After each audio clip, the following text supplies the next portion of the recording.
नारद जी का शिव तीर्थों में भ्रमण, शिव गणों को शापोद्वार की बात बताना तथा ब्रह्मलोक में जाकर ब्रह्मा जी से शिव तत्व के विषय में प्रश्न करना। सूत जी कहते हैं, महर्षियों, भगवान श्रीहरि ने अंतर्ध्यान हो जाने पर मुनिश्रेष्ठ नारद शिवलिंगों का भक्तिपूर्वक दर्शन करते हुए पृथ्वी पर विचरने लगे।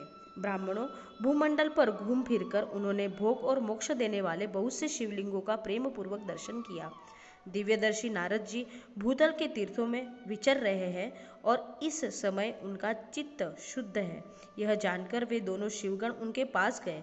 वे उनके दिए हुए शाप से उद्धार की इच्छा रखकर वहां गए थे।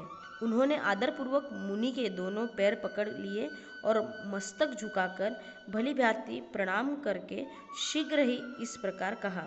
शिवगण बोले, ब्राह्मण, हम दोनों शिव के गण हैं। मुने, हमने ही आपका अपराध किया है। राजकुमारी श्रीमती के स्वयंवर में आपका चित्त माया से मोहित हो गया रहा था। उस समय परमेश्वर की प्रेरणा से आपने हम दोनों को श्राप दे दिया। वह कुसमय जानकर हम चुप रह जाना ही अपनी जीव रक्षा का उपाय समझा। इसमें किसी का दोष नहीं है।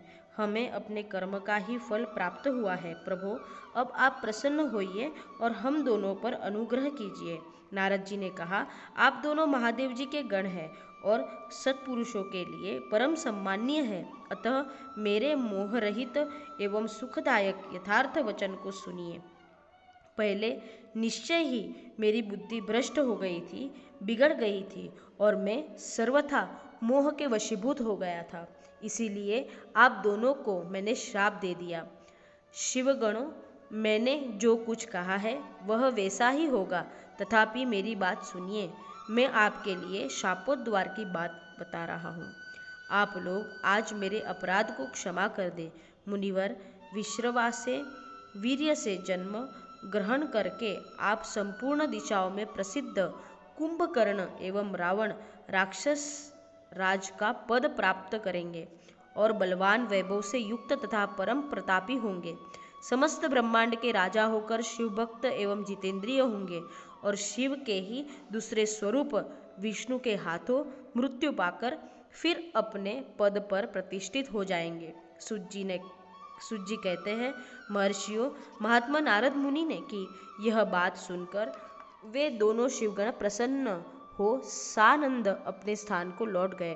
श्री नारद जी भी अत्यंत आनंदित हो अनन्य भाव से भगवान शिव का ध्यान तथा शिव तीर्थों का दर्शन करते हुए बारंबार भूमंडल में विचरने लगे। अंत में वे सबके ऊपर विराजमान शिव प्रिय काशीपुरी में गए, जो शिव स्वरूपिणी एवं शिव को सुखद देने वाली है। काशीपुरी का दर्शन करके नारद जी कृतार्थ हो गए।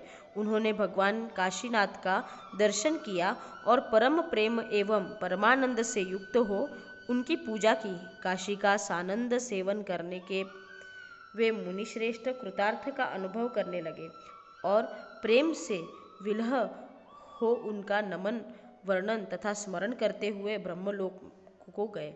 निरंतर शिव का स्मरण करने से उनकी बुद्धि शुद्ध हो गई थी।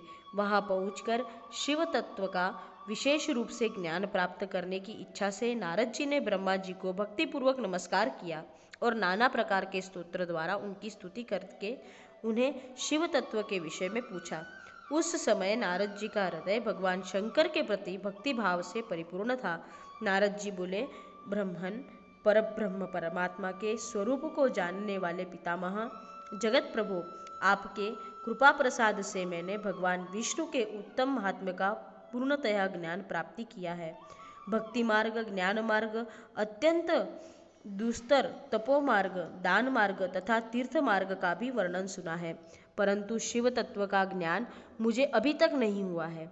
मैं भगवान शंकर की पूजा विधि को भी नहीं जानता। अतः प्रभु, आप क्रमशः इन विषयों को तथा भगवान शिव के विविध चरित्रों को तथा उनके स्वरूप तत्व, प्राकट्य, विवाह, गृहस्थ धर्म सब मुझे बताइए। निष्पाप पितामह, ये सब बातें तथा और भी जो आवश्यक बातें हो उन सब का आपको वर्णन करना चाहिए।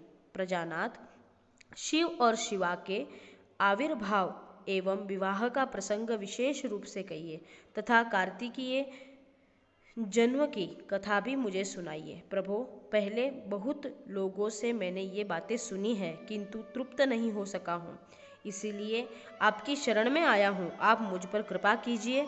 अपने पुत्र नारद की यह बात सुनकर लोक पितामह ब्रह्मा वहाँ से इस प्रकार बोले। हर हर महादेव। ओम नमः शिवाय।